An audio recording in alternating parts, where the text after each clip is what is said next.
உடன்பிறப்புகளுக்கு அனைவருக்கும் வணக்கம். அண்ணன் வைகோ அவர்கள் நம்முடைய திமுகவின் பிரச்சார பீரங்கியாக திகழ்ந்தவர். அவருடைய சிறப்பம்சங்கள் ஏகப்பட்ட சிறப்பம்சங்கள். அவர் இன்னைக்கு ஒரு மேடையில பேசுறாரு அப்படின்னாக்கா 2 மணி நேரம் 3 மணி நேரம் பேசுவார் அண்ணா வைகோ. ஏன்னா அவர் பேச்சை கேட்கறதுக்கு ஏகப்பட்ட கூட்டம் வரும். அப்ப அந்த நேரத்தில் அந்த காலத்துல அவர் என்ன பண்ணாரு, இடையில அவருக்கு ஒரு ஆசை நம்ம தனியா கட்சி ஆரம்பிச்சாருன்னா, ஏன்னா இவர் நம்ம இவர் தளபதிக்கு ஏன்னா ரொம்ப வாய்ப்பு கொடுக்குறாங்க அப்படின்னு சொல்லிட்டு இவர் என்ன பண்றாரு, நமக்கு அதாவது இவர் இரண்டாம் தலைவராக தான் இருந்தாரு. இவர் என்ன பண்றாரு, நாமளே ஆட்சிக்கு வந்தாரான்னு சொல்லிட்டு மதிமுகன்னு சொல்லிட்டு ஒரு கட்சி ஆரம்பிச்சு திமுக பிரிஞ்சு வெளியில போயிடுறாரு. கலைஞர் வெளியில போயிடுறாரு. ஆனா நமக்கு ஒரு பிரச்சார பீரங்கி. ஏன்னா அண்ணன் ஒரு மதிப்புக்குரியவர் தான், அதுல எந்த மாற்று கருத்தும் கிடையாது. ஆனா அப்பெல்லாம் நாவலர் நெடுஞ்செழியன், நாஞ்சில் மனோகரன், நாஞ்சில் சம்பத், ஏன்னா அந்த வரிசையில் ஒரு அந்த வரிசையில் இவரும் வருவார். அண்ணன் வைகோ, சாதிக் பாஷா, ஏன்னா இந்த மாதிரி பெரிய பெரிய ஆளுங்க கூட இவரும் அந்த லிஸ்ட்ல இவரும் வருவார். அப்படி இருந்த காலகட்டம். அப்ப இவர் வெளியில போனார் மதிமுகன்னு சொல்லிட்டு வெளியில போயிட்டார். ஏன்னா நம்ம கட்சியுடைய மாவட்ட செயலாளர் நிறைய இடத்த கூட்டு போயிட்டாரு. அப்ப என்ன பண்றாங்க, அதுல இருக்கிற மாவட்ட செயலாளர் கலைஞரும் தானே கொஞ்சம் இருக்கிறாரு. அதை ஒரு குத்தமா அண்ணன் வைகோ சொல்றாரு. அண்ணன் வைகோ என்னென்ன செஞ்சிருக்காருன்னு சொல்லட்டுமா? என்ன செய்யறாரு இவரு, நிறைய அதாவது ஃபர்ஸ்ட் வந்தாரு, வெளியில என்ன பண்றாருனாக்கா ஜெயலலிதா அம்மா கூட சேர்றாரு. அந்த அம்மா கூட சேர்ந்து என்ன பண்றாரு, அங்கிருந்து திரும்பி வெளில வராரு. அப்புறம் பிஜேபி, அண்ணன் விஜயகாந்த், ஏன்னா இவங்க கூட எல்லாம் பூரா சேர்ந்துக்கிட்டு பாமக இவங்க கூட ஒரு கூட்டணி வச்சுக்கிட்டு அது ஒரு பக்கம் போறாரு. அங்கே ஃபெயிலியர் ஆகி வெளியில வராரு. வெளில நம்ம எக்ஸ்ட்ரா லோடு நமக்கு இப்ப நமக்கு இத்தனை கூட்டணிங்கிறது எக்ஸ்ட்ரா லோடு. இவர் ஒரு எக்ஸ்ட்ரா லோடு. இந்த எக்ஸ்ட்ரா லோட வச்சுக்கிட்டு தளபதி எக்ஸ்ட்ரா லோடு நமக்கு தேவையில்ல. இந்த எக்ஸ்ட்ரா லோட வச்சுட்டு இவர் என்ன சொல்றாரு, எங்களுக்கு ரொம்ப அழுத்தம் கொடுத்ததுனாலதான் நாங்க உதயசூரில் நின்னோம். இது எங்களுக்கு துரதிருஷ்டமான இது அப்படின்னு சொல்றாரு. நீங்க எங்களுக்கு போனதான் ரொம்ப அதிர்ஷ்டம். ஏன்னா நீங்க இருக்கிற வரைக்கும் எங்களுக்கு துரதிருஷ்டம் தான். ஏன்னா நீங்க நான் வைக்கோன்னா நாங்க சொல்றோம், நீங்க தவறா நினைக்க வேண்டாம்.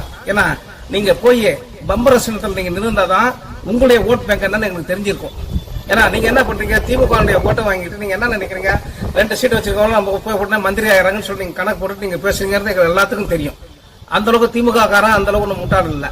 ஏன்னா நீங்க என்ன நினைக்கிறீங்க, ஆட்சி அதிகாரத்துக்கும் இதுக்கும் தான் நீங்க லைக் பண்றீங்களே தவிர மற்றபடி உங்கள்கிட்ட எந்த விஷயமும் இல்ல. முதல்ல நீங்க என்ன சொல்லுவீங்க, நம்மளுடைய கட்சிக்கு நீங்க என்ன பண்ணுவீங்க, இது திராவிடம் சொல்லிட்டு நீங்களும் முழக்க குரல் கொடுத்தவர் தான். சமூக நீதி, சமத்துவம், ஏன்னா எல்லாத்துக்கும் நீங்க குரல் கொடுத்தவர், அதெல்லாம் நாங்க மறுக்கிறதுக்கு இல்ல. ஆனா இப்ப நீங்க காலத்துக்கு போக நீங்க மாறிட்டீங்க. அது உங்க ஏஜ் வித்தியாசமா இல்ல எதனால நீங்க மாறீங்கன்னு சொல்லிட்டு தெரியல, நல்லா தான் பேசுறீங்க. ஏன்னா அதே மாதிரியே அண்ணன் துரை வைகோ உங்க மகன். ஏன்னா நீங்க எப்படி இப்ப கலைஞருடைய மகனுக்கு அவர் முக்கியத்துவம் தராருன்னு சொல்லிட்டு நீங்க வெளில வந்தீங்களா, குடும்ப ஆட்சின்னு சொல்லிட்டு வெளில வந்தீங்களா? நீங்க இப்ப என்ன ஆச்சு, நீங்க என்ன செஞ்சிட்டு இருக்கீங்க? துரை வைகோ யாரு, உங்க மகன் தானே. இப்ப நான் ஒரு வீடு வச்சிருக்கேன்னாக்கா அந்த வீடு அந்த என் பிள்ளைங்களுக்கு தான் கொடுப்பேன். ஏன்னா அதை விட்டுட்டு பக்கத்து வீட்டுக்காரனுக்கும் கொடுப்பானா இல்ல பக்கத்து வீட்டுக்காரன் எனக்கு கொடுப்பானா? ஏன்னா நீங்க கொஞ்சம் அதை புரிஞ்சு நீங்க நடந்தீங்கன்னா பரவாயில்ல. உங்க பேச்சு கேட்கறதுக்கு 4 பேரு, ஏன்னா இதை கேட்டு ரசிக்கிறதுக்கு 7 பேரு, கை தட்டுறதுக்கு. அப்புறம் பின்னாடி பார்த்தோம்னாக்கா அவன் உணர்ந்து பார்த்து அவன் என்ன பண்றான், அவன் நவுந்துக்கிறான். இதுதான் நம்மளுடைய கட்சியினுடைய வரலாறு. ஏன்னா நீங்க இப்போ நம்ம கட்சியை நீங்க வளர்க்கறதுக்கு பாருங்க, வேணும்னு சொல்ல. நம்ம கட்சின்னு சொல்றது மதிமுக சொல்றேன். கட்சி நீங்க வளர்க்கறதுக்கு பாருங்க. நீங்க என்ன பண்ண பம்பரசன் நில்லுங்க. துரதிருஷ்டமா நாங்க உங்களை திருத்தி, அதாவது ரொம்ப நீங்க இதில் தான் நின்று உதயசூரன் தான் தளபதி சொன்ன மாதிரி ரொம்ப வற்புறுத்துற மாதிரி நீங்க பேசுறீங்க. நீங்களாம் எங்களுக்கெல்லாம் எக்ஸ்ட்ரா லோடு தான். ஆக்சுவலா நீங்க அந்த காலத்துல வேணா ரொம்ப பெருசா இருந்திருக்கலாம். ஆனா இப்பெல்லாம் எக்ஸ்ட்ரா லோடு தான். நல்லா புரிஞ்சுக்கீங்க.